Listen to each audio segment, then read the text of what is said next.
Adam Donovan stood in his mahogany-paneled office at Donovan and Associates, reviewing case files for his latest high-profile client. At 42, he had built a reputation as Greenford's most formidable criminal defense attorney. His success rate spoke for itself. 97% of his cases ended in his client's favor. The antique grandfather clock in the corner struck 7, its deep chimes echoing through the empty office.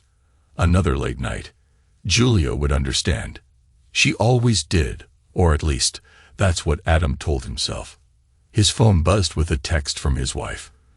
"Don't forget the charity gala tomorrow night. Lucas Caldwell confirmed he's attending." Adam's jaw tightened almost imperceptibly at the mention of Caldwell. The pharmaceutical executive had reappeared in their lives 3 months ago through mutual friends, and something about the man's presence made Adam's instincts flare. 20 years as a defense attorney had taught him to trust those instincts. He gathered his briefcase and headed home to their Maplewood Heights colonial. The house represented everything he'd achieved. The scholarship kid from a broken home who'd clawed his way through Windsor University law, building a life most people only dreamed of. The lights were still on when he pulled into the driveway. Through the kitchen window, he caught glimpses of Julia moving about, phone pressed to her ear. She was laughing, the particular laugh she reserved for people she wanted to impress. As Adam approached the door, her voice dropped to a whisper. "I have to go," she said hurriedly. "He's home." Adam entered the kitchen, noting how Julia quickly slipped her phone into her pocket. She wore a new dress he hadn't seen before, designer, by the look of it. Her blonde hair was freshly styled, makeup still perfect despite the late hour. "Another charity meeting?" he asked, keeping his tone neutral. "The Children's Hospital benefit needs extra attention this year," Julia replied, busying herself with reorganizing already pristine countertops. "Lucas has some wonderful ideas for fundraising." Lucas seems to have ideas about everything lately. Adam poured himself 2 fingers of scotch, watching Julia's reflection in the window. Her hands faltered slightly at his comment. "He's been incredibly generous with his time," she said. "The hospital board is fortunate to have him."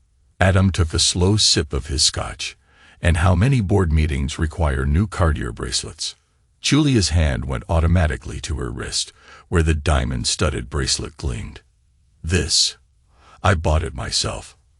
I told you about it last week." "No," Adam said quietly. "You didn't." An uncomfortable silence filled the kitchen. Julia broke it first, her laugh slightly too high. "You've been so busy with work lately, darling. You probably just forgot. I'm heading up to bed. Don't stay up too late reviewing cases." Adam watched her leave, noting the slight tremor in her steps. Once her footsteps faded, he moved silently through the house, pausing outside his children's rooms. Emily's light was still on, voices drifting through the gap under her door. He was about to knock when Daniel's words stopped him cold. "If they split up, who would you pick?" Adam's hand froze inches from the door. His 16-year-old daughter's response shattered 2 decades of certainty. "Mom's new friend Lucas, obviously. He's taking us to Paris over spring break. And he promised me that Porsche I wanted for my birthday. Plus, Mom told me he's probably our biological father anyway. They were together in college. Makes sense why we both got blue eyes like him." The scotch glass nearly slipped from Adam's grip. He caught it, years of courtroom discipline keeping his breathing steady, despite the roaring in his ears. "Did Mom actually say that?" Daniel's voice was smaller, uncertain. "Yeah, last week when we had lunch with him at the Golden Seasons. She said she and Lucas were serious in college, but then something happened, and they broke up. She met Dad right after. But she always kept in touch with Lucas." "Does Dad know?" Emily's laugh was painfully similar to Julia's. "Of course not. Mom says he wouldn't understand. Lucas says it's better to wait until everything's arranged before telling him." "What does that mean?" "I don't know. Probably divorce stuff. Lucas says he can make it really easy. He knows people who handle these things all the time." Adam backed away from the door, decades of courtroom experience the only thing keeping him upright. His mind raced through memories, each recontextualized under this new lens. Julia's unexpected pregnancy soon after they started dating at Windsor University, her insistence on maintaining certain social connections, the way she had engineered Lucas's re-entry into their lives. He moved to his home office, pulling up old photos on his laptop. How had he never noticed? Emily and Daniel's blue eyes, so different from his brown ones. The shape of their faces, their height, all clearly Caldwell's features, not his. The betrayal ran deeper than infidelity. Julia had orchestrated an elaborate fraud, allowing him to raise another man's children, while maintaining contact with their biological father. Every bedtime story, scraped knee, and proud moment, built on lies. Adam opened another browser tab, searching everything he could find about Lucas Caldwell. The man's pharmaceutical company, Caldwell Pharmaceuticals, had grown exponentially over the past decade, specializing in cancer treatments and rare disease medications, high-profit drugs with limited oversight due to their specialized nature. A message popped up on his phone from Julia. "Don't forget to sign those private school tuition checks for next semester. Love you." Adam stared at the message, his attorney's mind already calculating. Julia had ensured all major financial decisions and responsibilities rested with him, while systematically alienating their children. No, her children, in preparation for whatever she and Lucas had planned. He pulled up his banking records, noting patterns he'd overlooked before. Julia's charity expenses had increased significantly over the past year, and there were regular charges at high-end restaurants and hotels on days she claimed to be at board meetings. The grandfather clock struck midnight as Adam reached for his phone. He scrolled through his contacts until he found the number he needed. Detective Allison Fox. She answered on the second ring, despite the late hour. "Adam, what's wrong?" "Allison, I need every piece of information you can find on Lucas Caldwell, particularly his time at Windsor University and any cold cases from that period. This isn't like you." "Adam, what's going on?" "I think my wife and her companion are planning something. And I need to know exactly what kind of man Lucas Caldwell is before they make their move." Allison's voice sharpened. "Give me 48 hours. And Adam, be careful. Men with that kind of money usually have skeletons they're willing to kill to keep buried." Adam ended the call, his decision made. He had built his reputation defending others, but now he needed those skills for himself. Julia and Lucas had orchestrated an elaborate deception, using his own children as pawns. They had played a long game, patient and calculating, but they'd made one crucial mistake. They had underestimated Adam Donovan. In the courtroom, he was known for turning seemingly unwinnable cases into devastating victories. He had grown up with nothing, fighting for every opportunity. The polished, successful attorney was a mask he wore. Underneath remained the street-smart survivor, who had learned early that mercy was a luxury he couldn't afford. He opened his safe, removing an unmarked phone he kept for certain clients. It was time to activate contacts he hadn't used in years. People whose methods weren't strictly legal, but whose results were guaranteed. As he programmed numbers into the burner phone, Adam allowed himself a cold smile. Julia and Lucas thought they were arranging a clean, simple divorce. They were about to discover just how messy things could get when you betrayed the wrong man. Before leaving his office, Adam opened one final file on his laptop. A detailed dossier on Rachel King, a Windsor University student who had died under mysterious circumstances during his final year of law school. He remembered the case vaguely. A drowning ruled accidental despite some odd circumstances. Lucas Caldwell's name had been mentioned in the investigation, but nothing had come of it. "Let's see what other secrets you're hiding, Lucas," Adam muttered, sending the file to Allison. He had built his life on understanding human nature, especially how people's past actions predicted future behavior. If Lucas Caldwell had gotten away with something 20 years ago, those same instincts would still be there, waiting to be exposed. Adam left the house at midnight, his concealed carry permit pressing against his side. He drove aimlessly through Greenford's empty streets, his mind crystallizing plans within plans. Julia and Lucas wanted to destroy the life he had built. Fine. He would let them try. But first, he would do what he did best: gather evidence, identify weaknesses, and construct an airtight case. Then, when the moment was right, he would demonstrate exactly why Greenford's criminal underworld referred to him as the Butcher.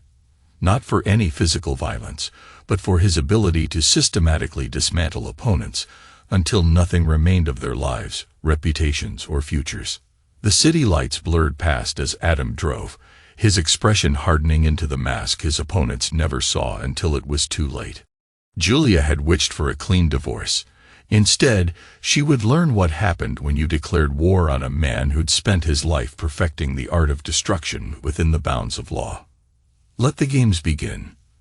The call came at 6 in the morning, jolting Adam from his strategic planning. Daniel's voice cracked with panic. "Dad, where are you? You need to come home now. I found something on Lucas's phone when he left it charging in the kitchen last night." Adam had spent the night in his downtown office, making calls and arranging the pieces on his mental chessboard. "I'll meet you in the garden in 20 minutes. Don't tell anyone we spoke." He arrived home to find Daniel pacing beneath the old oak tree, the 14-year-old's face pale with fear. Adam guided him to the stone bench, hidden from the house's view by carefully maintained hedges. "Show me," Adam commanded quietly. Daniel's hands trembled as he pulled out his phone. "Lucas stayed over last night after you left. Said he and Mom needed to discuss charity stuff. He left his phone charging while they were in the study. And I knew something wasn't right." Adam scrolled through the screenshots Daniel had taken, each image confirming his worst suspicions. The messages between Lucas and Julia detailed elaborate plans. Offshore accounts in the Cayman Islands, strategies for discrediting Adam professionally, and most damningly, a discussion about making him disappear during an upcoming business trip. "He's planning to have you killed, Dad," Daniel whispered, tears streaming down his face. "Mom knows about it. She said it would be cleaner than a divorce." One message particularly stood out. "Lucas, everything's arranged for Greenford Harbor. Our friend will make it look like an accident during the Chen case depositions. Julia, you're sure it can't be traced back?" "Lucas, that's why we're paying a premium. The same team handled the Rachel King situation 20 years ago. No loose ends." Adam's jaw clenched. The casual reference to Rachel King confirmed his suspicions about her death. He turned to Daniel, studying his son's face. Despite the different eye color, he saw his own determination reflected there. "Why did you show me this?" Adam asked carefully. "They told you I'm not your biological father." Daniel's chin lifted defiantly. "Because you're the one who taught me to ride a bike, who sat up all night with me when I had pneumonia, who showed up at every stupid middle school band concert even when you had important cases. DNA doesn't make a father. Actions do." Adam placed a hand on Daniel's shoulder, feeling the boy trembling. "What they're planning is murder.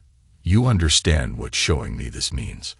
"It means I chose justice over blood," Daniel replied, his voice steadying. "I chose the father who earned the title over the one who just provided genetic material." "This has to stay between us," Adam said. "Act normal. Don't let them suspect you know anything. Can you do that?" Daniel nodded, wiping his eyes. "I've been practicing since I found the messages. Emily, she's totally under their spell. The promises of Paris and cars and fancy schools. She doesn't see what they really are." "Go back inside," Adam instructed. "Get ready for school. Remember, everything normal." Once Daniel disappeared into the house, Adam pulled out his burner phone. The first call went to Allison Fox. "I need everything you have on Caldwell now," he said, not bothering with a greeting. "And I mean everything. He's planning something at Greenford Harbor during the Chen depositions." Allison's voice was grim. "It's worse than we thought, Adam. My team found connections between Caldwell Pharmaceuticals and a shell company called Oceanic Solutions. They provide maritime security services, but their real business is making people vanish at sea. 3 executives who opposed Caldwell's company takeovers have had boating accidents in the last 5 years. The Rachel King case. We're reopening it. Rachel's sister, Mia King, is a cybersecurity expert now. She's been privately investigating her sister's death for years. She has evidence suggesting Lucas Caldwell arranged Rachel's drowning when she threatened to expose his illegal drug trials back in college. Adam processed this information, adapting his plans. I need to meet Mia King today. She's already on her way to Greenford. Adam, there's more. Caldwell's pharmaceutical empire. It's built on fraud. They'd been falsifying trial data, hiding deadly side effects, and bribing officials. The Paris trip he's planning with Julia and the kids. It coincides with a federal investigation that's about to go public. He's running.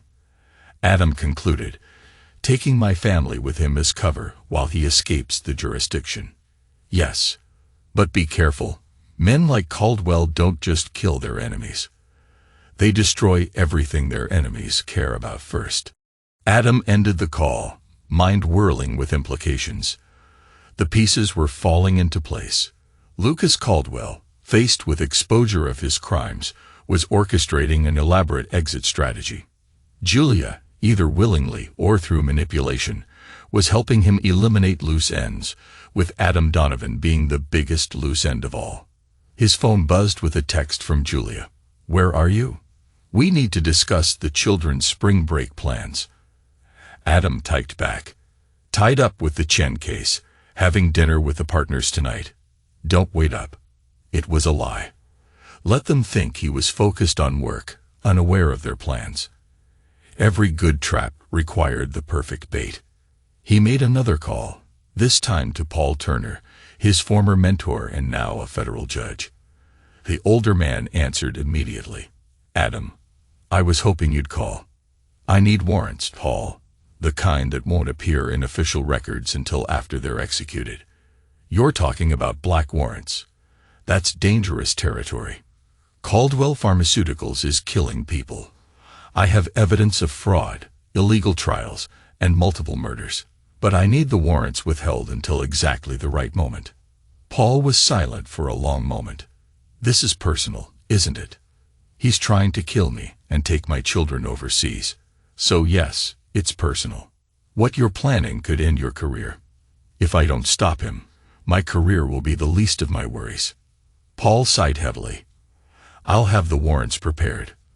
But remember what you told me years ago. Sometimes justice requires sacrifice. I haven't forgotten. Adam replied coldly. Caldwell and Julia are about to learn exactly how much I'm willing to sacrifice to protect what's mine. He ended the call and opened his calendar. The Chen depositions were scheduled for the following week at his Harborside office. Caldwell's team would expect him to be distracted by the high-profile case, making it the perfect chance for an accident. Adam allowed himself a grim smile. They thought they were arranging his death. Instead, they were walking into a trap years in the making. Caldwell had gotten away with murder once before. This time, Adam would make sure justice was served, not just for Rachel King, but for every life Caldwell had destroyed in his ruthless climb to power. Let them plot their perfect crime. Adam Donovan had built his career on turning perfect crimes into perfect prosecutions, and this time, it was personal. Mia King entered Adam Donovan's office at precisely noon, her resemblance to her late sister Rachel striking even after all these years. She carried herself with the rigid posture of someone who had spent decades pursuing justice, her dark eyes evaluating Adam. Allison Fox says you have evidence linking Lucas Caldwell to my sister's murder, she stated flatly, placing an encrypted laptop on his desk. Adam slid a file across to her. These are records from Windsor University's archive security logs. Caldwell's ID card accessed the pool facility 10 minutes before Rachel was found. Mia's fingers tightened on her laptop. The police said the security system was down that night. It was for the main entrance, Adam explained. But the maintenance door had a separate logger, which Caldwell didn't know about. He leaned forward. Tell me what really happened that night. Mia opened her laptop, pulling up decades-old files with practiced efficiency. Rachel was a biochemistry major, brilliant at analyzing trial data. She was interning at Caldwell's first pharmaceutical startup, just a small research company back then. She found discrepancies in their trial results for a new cancer drug. What kind of discrepancies? Patients dying from supposedly unrelated complications, data altered to hide severe side effects. Rachel confronted Lucas about it. Mia's voice hardened. A week later, my sister, a champion swimmer since childhood, supposedly drowned during a late-night swim. Adam studied the complex web of financial transactions on Mia's screen. You've been tracking him ever since. She nodded. Shell companies, suspicious deaths connected to his corporations. Her fingers flew across the keyboard. Caldwell Pharmaceuticals isn't just a company. It's a complex criminal enterprise.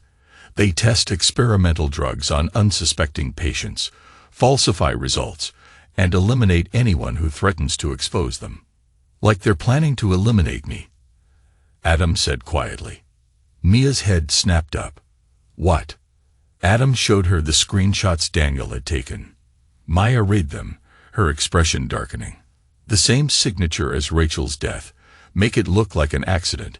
Use untraceable offshore accounts to pay the killers. I need everything you have on Caldwell's operation, Adam said. Every piece of evidence you've gathered over the years. In return, I'm giving you what you've always wanted. A chance to bring him down permanently. Mia studied him. Allison said you were one of the good ones. That's why I came. But this isn't just about justice for Rachel anymore, is it? No. Adam's voice was unyielding. He's trying to steal my family, kill me, and escape justice for his crimes. I won't let that happen. What's your plan?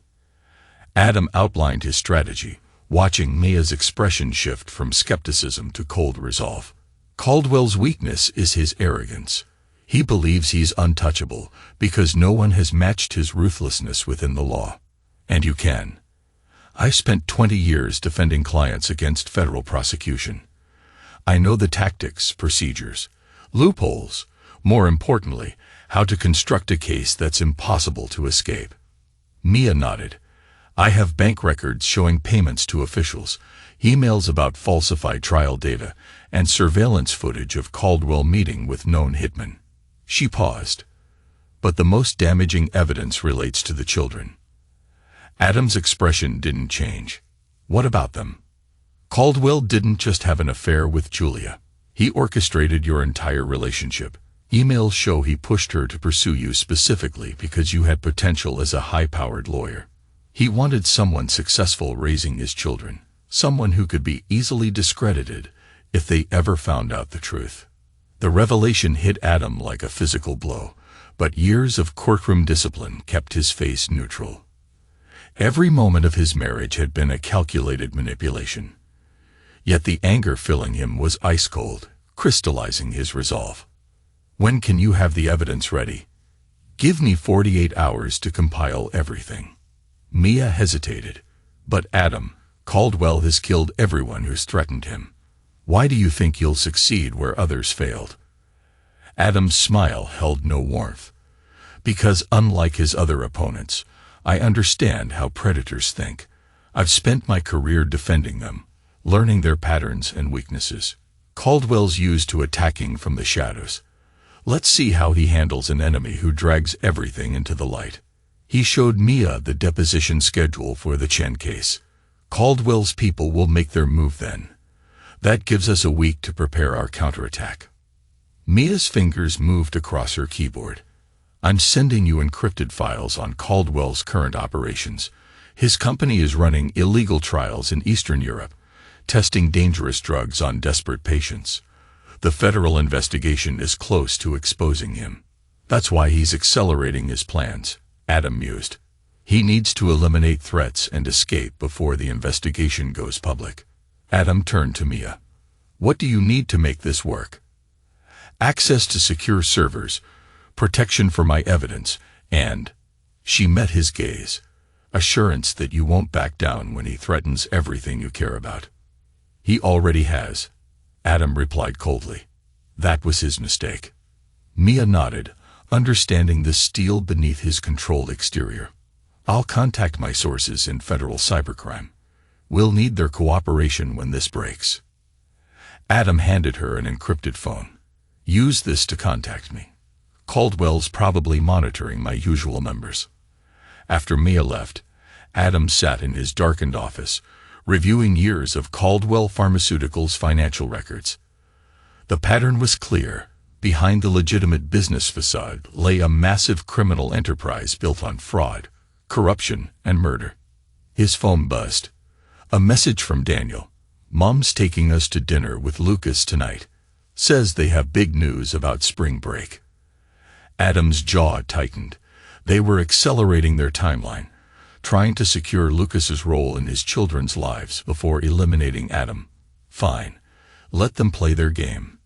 He opened his safe, removing files he had kept for years. Records of questionable clients, suspicious transactions, and secrets he had never used. Adam Donovan hadn't become Greenford's top defense attorney by being naive. He had kept a store of incriminating information against this very type of betrayal, building a hidden arsenal that could destroy countless powerful people. He made a final call to Allison Fox. Have your team ready. When this breaks, it's going to be nuclear. Are you sure about this, Adam? Once we start, there's no going back. They declared war on me, Allison. Now they'll learn what that really means. Adam ended the call, watching night settle over Greenford through his office window. In the distance, he could see the harbor where Caldwell's team planned to stage his accident. The same harbor where 20 years ago, Rachel King had died for threatening to expose the truth. History had a way of repeating itself, but this time the ending would be different. Let Julia and Lucas play their games. Adam had something they didn't: the patience of a man who had spent his life studying how to destroy people, legally. By the time he was done, they would realize that true revenge wasn't about violence. It was about the systematic, complete annihilation of everything they held dear. The game was set. Now it was time to play. Precisely 3 days later, Adam launched his opening move by filing for divorce, citing irreconcilable differences. The timing was deliberate, served to Julia at the country club, where she had been subtly spreading rumors about Adam's alleged ethical violations. Maximum public exposure was guaranteed. Julia's hands trembled as she read the documents, her carefully maintained facade cracking when she reached the attached evidence files. Adam's phone rang within minutes. How dare you serve me here? Julia hissed, her voice low, yet everyone around her noticed. We need to talk. My office. 1 hour. Come alone. I'm calling Lucas's lawyers. No, you're not. Because if you do, the next documents you receive will be federal indictments naming you as a co-conspirator in 20 years of fraud and murder. 1 hour, Julia. He ended the call, turning to Allison Fox, who sat quietly in the corner of his office. She'll come. Her survival instinct is too strong. Allison nodded.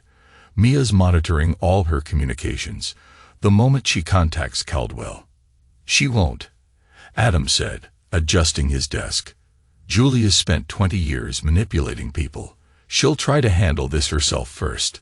Exactly 58 minutes later, Julia swept into his office wearing a conservative blue suit, her makeup flawless, a silver crucifix gleaming at her throat, the very picture of a wronged Christian wife. Whatever you think you know, she began, you don't understand.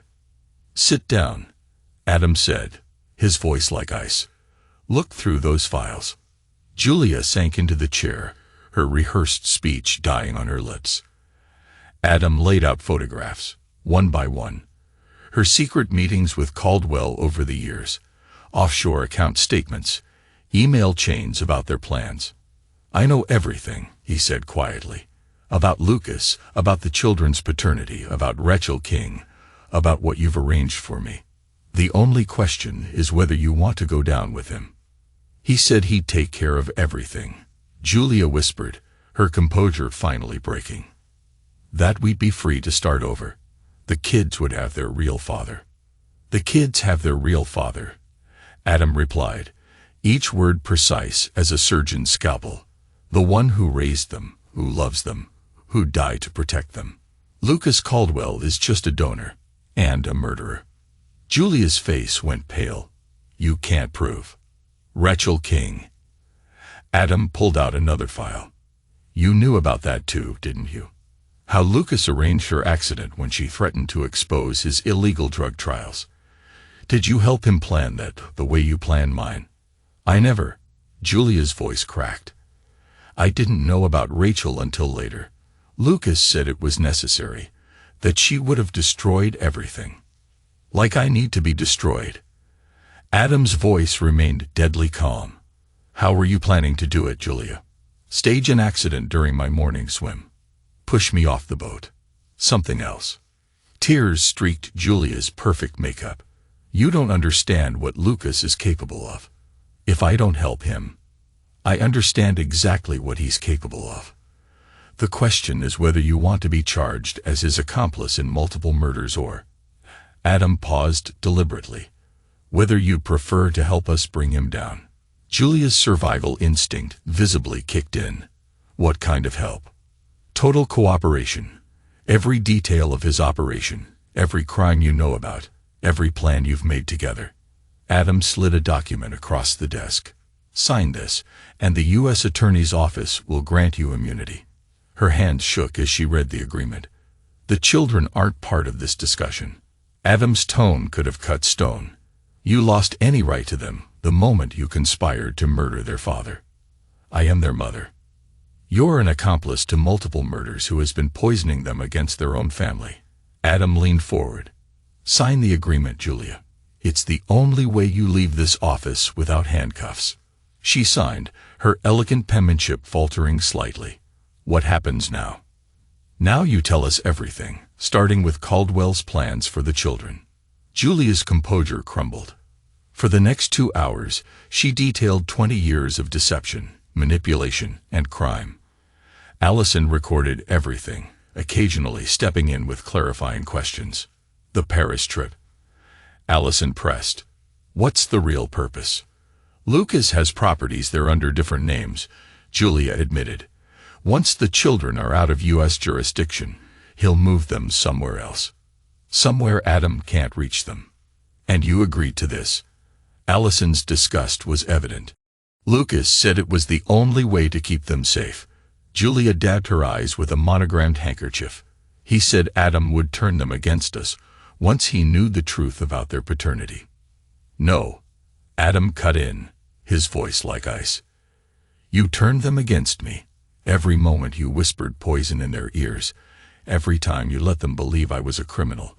Every time you chose Caldwell over their happiness. Julia flinched. I can fix it. I'll tell Emily the truth. You'll do exactly what the immunity agreement requires. Adam interrupted. Nothing more, nothing less. The children are no longer your concern. Julia stood on shaky legs. What do I tell Lucas? Nothing. You go home and act normal. When he contacts you, tell him I'm distracted by the FBI investigation. If you warn him if you deviate one word from that script. Adam let the threat hang. He'll kill me if he finds out. Then pray our case is airtight. Adam opened his office door. Allison will arrange protection. But Julia, if you betray us, prison will be the least of your problems. After she left, Allison turned to Adam. That was brutal. She helped plan my murder, Adam replied simply. She should be grateful that brutality is all she faced. Lucas Caldwell's response came swiftly and viciously. At 6 the next morning, FBI agents stormed Adam's law offices, waving warrants based on anonymous tips about evidence tampering.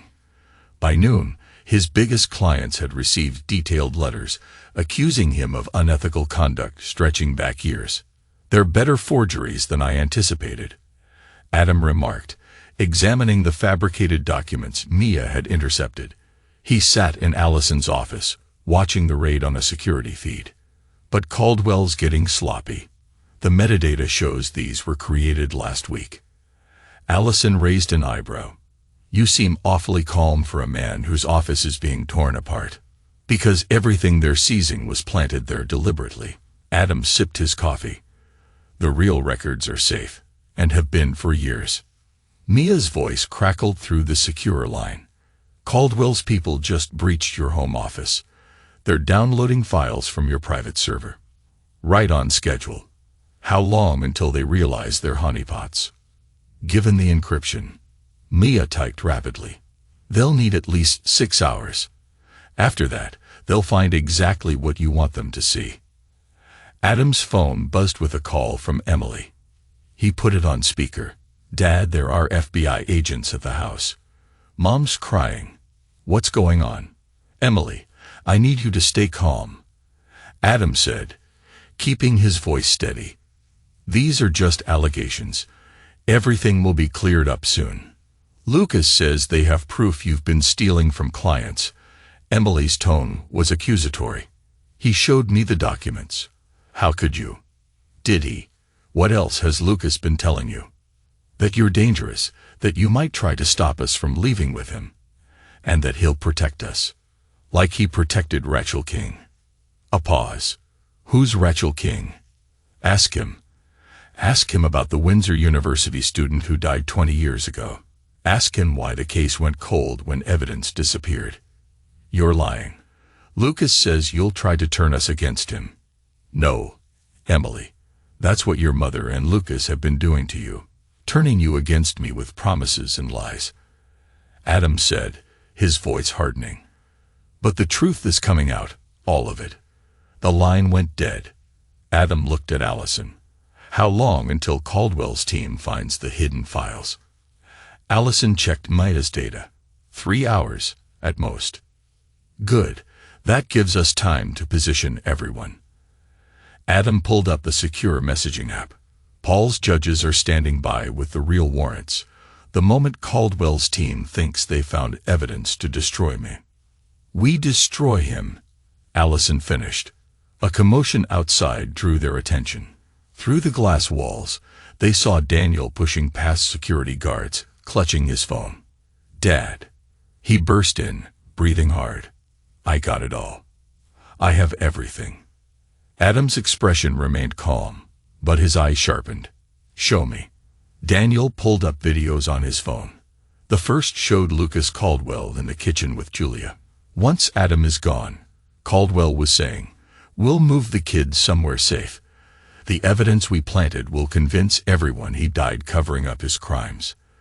The grieving widow and children get sympathy, not suspicion.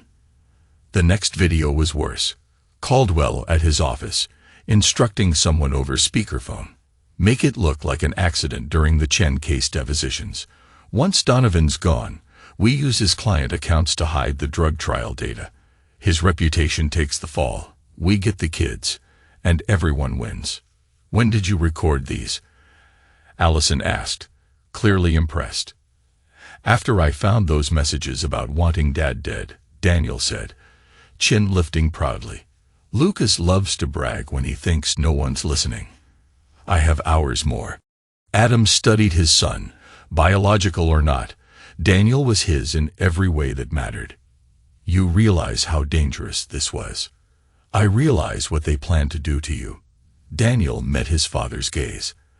I chose justice over blood. A new alert from Mia flashed. Caldwell's team cracked the first layer. They think they found proof of you laundering money offshore. Let them celebrate. Adam said coldly. Daniel, go home, act normal. Let Emily believe whatever Caldwell's telling her for now. But trust me. He gripped his son's shoulder. The truth will come out soon enough. First, we need Caldwell to think he's winning. After Daniel left, Allison turned to Adam. Using your own son as a spy. That's cold. No colder than Caldwell using him as a pawn. Adam checked his watch. How long until the second layer decrypts? 2 hours.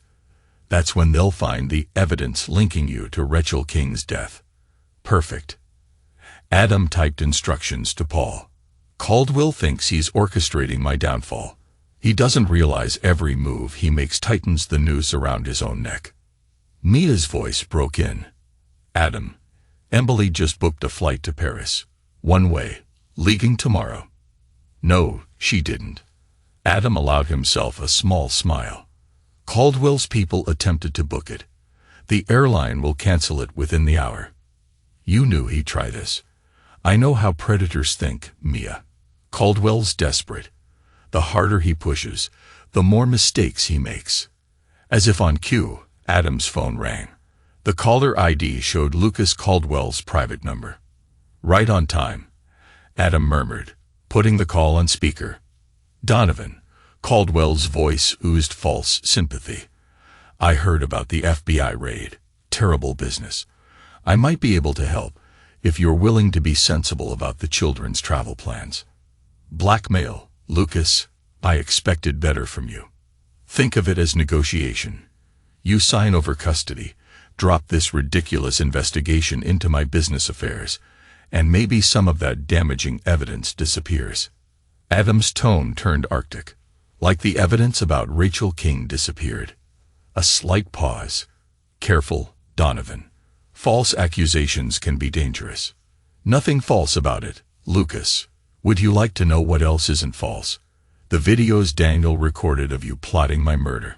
Silence stretched for a few seconds. You're bluffing. Am I? Check your server access logs. Someone's been in your system for months, discovering interesting conversations about drug trials, offshore accounts, and timely accidents. If you had proof, you'd have used it already. Oh, I am using it. Adam's smile was audible. Right now, while you're busy destroying me, you should pay attention to what's happening in your own organization. Caldwell's composure cracked. What are you talking about? Check your accounts, Lucas, all of them, especially the untraceable ones. The line went dead. Seconds later, Mia confirmed, he's logging in now, trying to access his Cayman accounts. Everything's locked down as suspicious activity. How long until he realizes it's not a glitch? Allison asked. Long enough, Adam said, straightening his tie. Caldwell thought he could use my family to destroy me. Time to show him what real destruction looks like. His phone buzzed with a text from Emily. Dad, something's wrong with the Paris tickets, and Lucas is acting weird. What's going on? Now she starts asking questions, Allison observed. Now she sees cracks in Caldwell's perfect facade. Adam began typing a response. The truth will do what our warnings couldn't. Show her exactly who Lucas Caldwell is.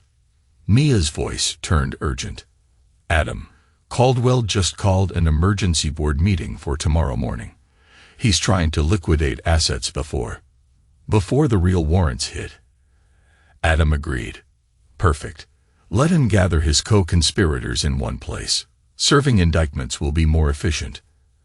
Allison eyed him. You're enjoying this, aren't you? Enjoying? No. Adam's expression hardened.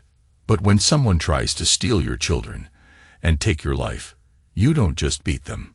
You make sure they never again have the power to hurt anyone else. The pieces were aligned. Caldwell's attempt at a counterattack had played right into Adam's hands. Now it was time for the final phase. The systematic dismantling of everything Lucas Caldwell had built. Let him think he's winning, Adam said. Let him believe I'm on the defensive. He checked his phone. Paul had messaged. Federal agents in position. Give the word, and we end this. Not yet. Adam fought. First, let's see how Caldwell handles losing control of his perfect plan. The annual pharmaceutical gala at the Fairmont Copley Plaza buzzed with Greenford's elite. Crystal chandeliers glowed over silk gowns and tailored suits as waiters offered champagne and canapes. Lucas Caldwell sat at his usual table, surrounded by industry power players and sycophants. Caldwell's table is set up exactly as requested, Mia King said through Adam's earpiece. She was in a surveillance van outside, screens displaying every angle of the ballroom. All cameras and displays are under our control. Allison Fox's voice joined in. My people are in position. 12 undercover detectives scattered around, looking perfectly bored and wealthy. Adam adjusted his cufflinks. Paul. Ready, the federal judge confirmed. Warrants are signed and sealed. Once we move, every account Caldwell controls is frozen on the spot. Adam watched Emily and Daniel enter with Julia. His daughter wore a new designer dress, no doubt another gift from Caldwell. Daniel's expression was carefully neutral, playing his part. Daniel's wearing the recording device. Adam asked. Signal's perfect, Maya replied. Every word Caldwell says tonight will be caught with a solid chain of custody. Adam descended the grand staircase, noticing how conversations quieted. Caldwell's smear campaign had worked. Greenford's social circle now viewed Adam Donovan as a ruined attorney under federal investigation. Perfect. Caldwell's smirk widened. Donovan, brave of you to show your face here, or desperate. Hello, Lucas. Adam's voice carried just enough to draw eyes from the neighboring tables. Enjoying your moment. No need for hostility, Caldwell said expansively. I hear the FBI's awfully interested in your client accounts. Terrible business. Interesting you mentioned business. Adam moved closer, forcing Caldwell to look up at him. I've been reviewing old case files. Rachel King, for instance. The name hit Caldwell like a bullet. His smile flickered. Ancient history. Tragic accident. Nothing accidental about it, Adam said firmly. Just like there's nothing accidental about your plans for my boating mishap during the Chen depositions. Caldwell recovered quickly. Causing a scene won't help your reputation, Donovan. I'm not here to cause a scene. Adam replied. I'm here to watch you fall. He nodded to Paul Turner, who clinked his glass for attention. Ladies and gentlemen, the judge announced. If I may have your attention. As many of you know, I've served on the federal bench for 20 years. I've seen many cases of corporate fraud, but none like what we've uncovered at Caldwell Pharmaceuticals. Caldwell's face darkened. What is this? The ballroom's display screens lit up with Julia's recorded testimony, her voice crisp and clear. Lucas Caldwell ordered Rachel King's murder when she threatened to reveal illegal drug trials. He's falsified pharmaceutical test results for 20 years, causing countless deaths. Additional screens activated, revealing financial records, email trails, surveillance footage. Mia's work laid bare Caldwell's empire of corruption before hundreds of witnesses. FBI. Nobody move. Allison's voice thundered as her team, dressed for the gala, flipped out badges. Caldwell lunged for his phone, but nothing happened when he tried to access accounts. Problems? Adam asked quietly. Those offshore accounts look unresponsive, almost as if a federal judge froze them across multiple jurisdictions. You can't prove anything, Caldwell snarled, eyes darting around the room. These are forgeries. The evidence is quite real, Paul announced, still holding the room's attention. As are the indictments being served right now to your board members. Ms. King, would you proceed? Mia's voice echoed in the ballroom. Displaying evidence packet 1, Rachel King's murder timeline, reconstructed from Caldwell's encrypted servers. Emily stood frozen, seeing her biological father's crimes exposed. Daniel moved beside her, whispering something. Caldwell's expression turned feral. You think you've won. I still have leverage. He grabbed Emily's arm. Tell them, Emily, tell them I'm your real father. Take your hand off my daughter, Adam said, his voice like a glacier. Your daughter. Caldwell let out a harsh laugh. They share my blood, my children. You were nothing but convenient. He was cut off by Daniel's elbow, slamming into his solar plexus. Emily tore free, horror dawning as her illusions about Caldwell collapsed. DNA doesn't make a father, Daniel said coldly, standing protectively. Actions do. Allison's people converge, weapons drawn. Lucas Caldwell, you're under arrest for the murder of Rachel King. Conspiracy. Fraud. The list continued as handcuffs locked around Caldwell's wrists, his empire in ruins. Adam watched dispassionately, noticing how quickly Caldwell's so-called supporters fled the scene. Emily approached him, tears spilling down her cheeks. "Dad, I'm sorry. For everything.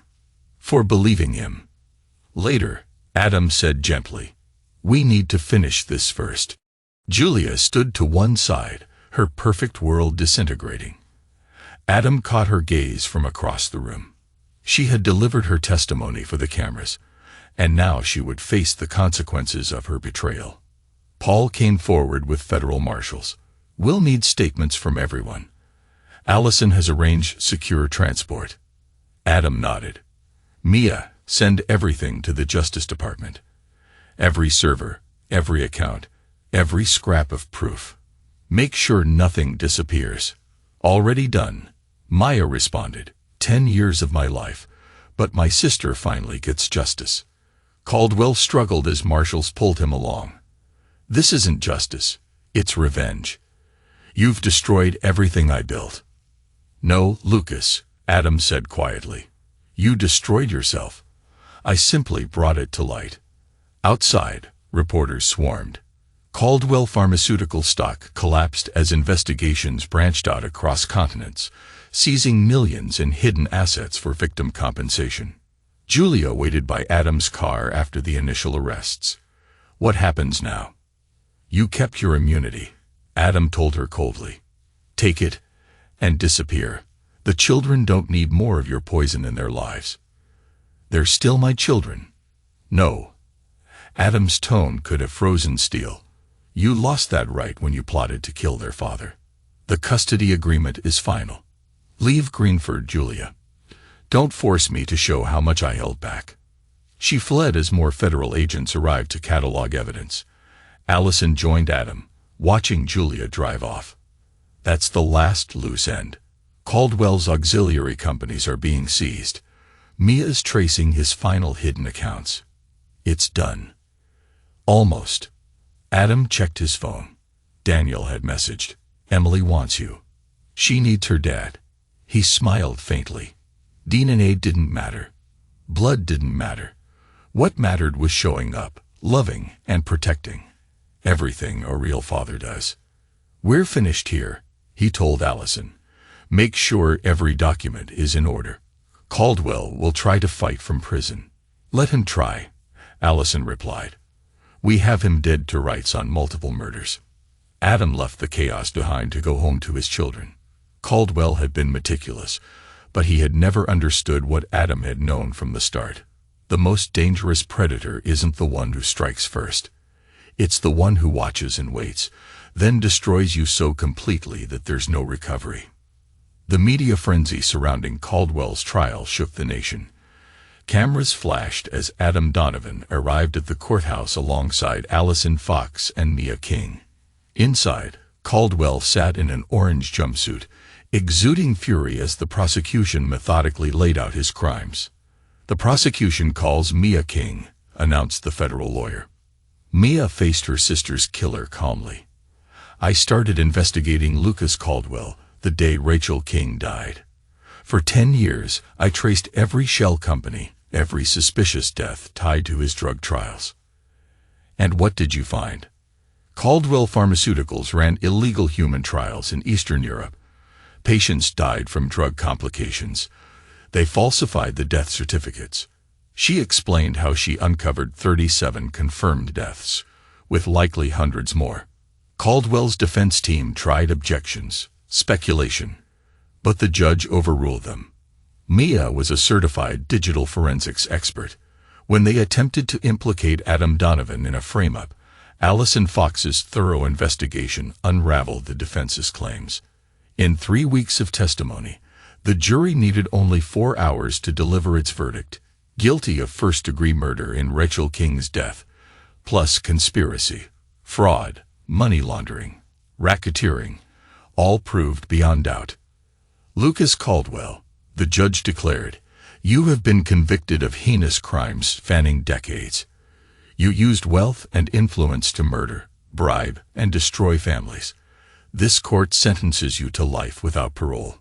As marshals led Caldwell away, he looked at Adam. This isn't over. I have resources. You ruined everything I built. No, Lucas, Adam said calmly. You did it yourself. I only showed the world.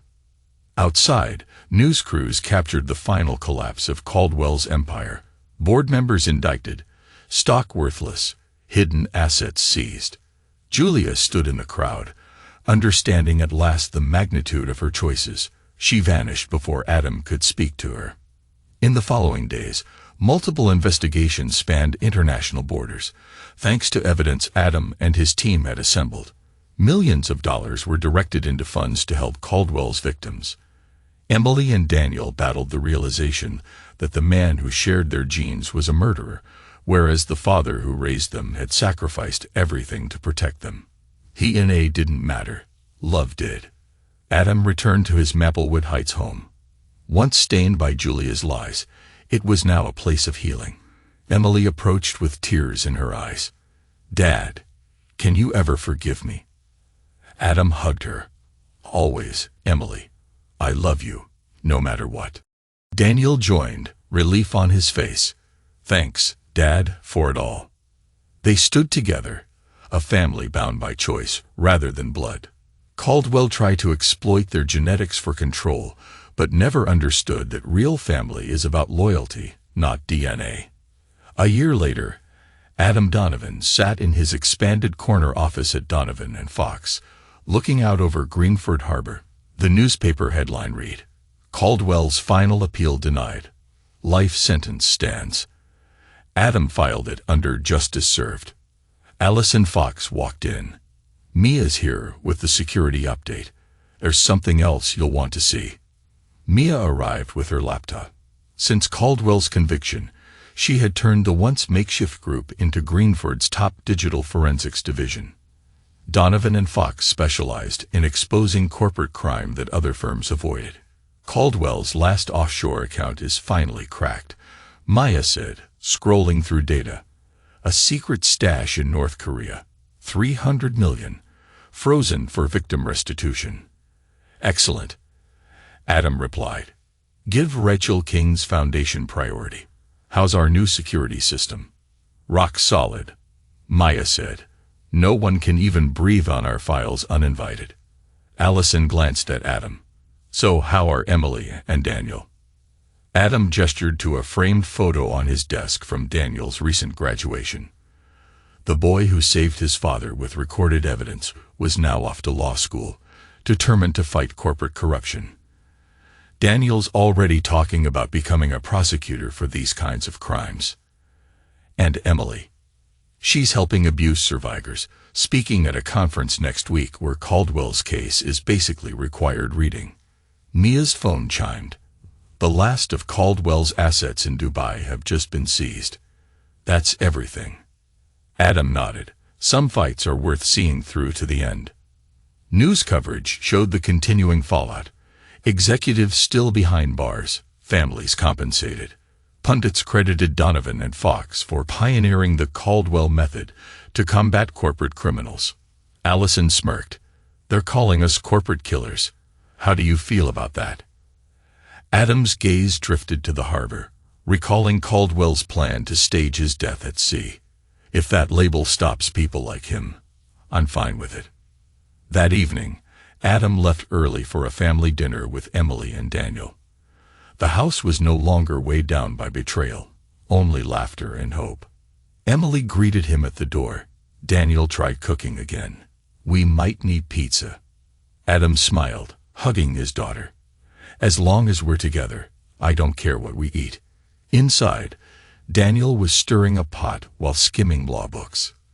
Dad, is it true you handled the Chen case while bringing Caldwell down? Focus on your own homework, Adam teased, proud. But if you have questions.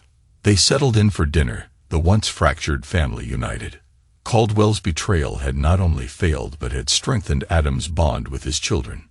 In time, Caldwell would die in prison, his empire scattered to the winds. Julia, stripped of wealth and illusions, was left alone.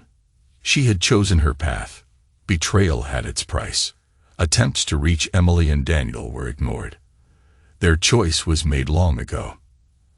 Adam Donovan's true victory wasn't just destroying Caldwell's empire. It was in these evening meals, in the knowledge that his children, his real children, would carry on a legacy of justice and honesty. No matter how powerful a predator, loyalty and truth stood stronger. Caldwell tried to use biology to manipulate and deceive, but ultimately only reinforced the love binding Adam to his children. They chose him not for blood, but for the unwavering devotion he gave them. Some might call it revenge. To Adam Donovan, it was simply justice served.